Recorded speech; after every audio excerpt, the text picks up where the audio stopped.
dealt with the fees. But earnest money, this is the total of any deposits or payments that the tenant or the applicant gives to you in return for the option of entering into the rental agreement, or for the option of doing that. There's very specific rules on what you can do with the earnest money deposit, that if you're taking them, how many people take earnest money deposits? Okay. You just need to be very careful, because we're going to go through these.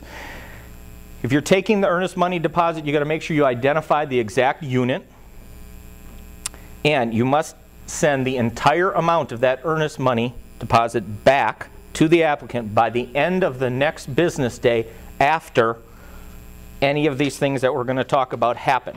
So if you reject the applicant, or the applicant refuses to enter into the agreement even after you've accepted them, you have to return that earnest money to them, as it says, the day after, at the end of the next business day. So you don't have a lot of time. You can't hold that for a week and get it to them slowly, or that would be a violation, and they can sue you for double damages and attorney's fees.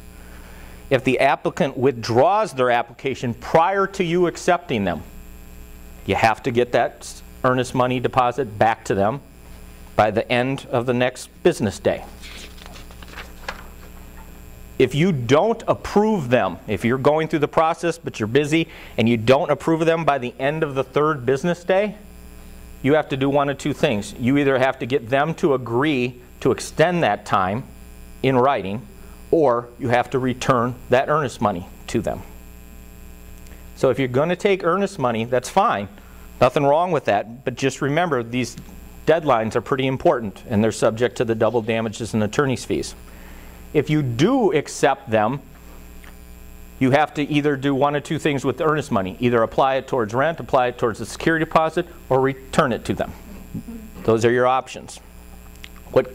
The issue that comes up all the time is people say, I approved this person, I went through the effort and did all this, and now they say they don't want to enter into the rental agreement. I get to keep all the earnest money.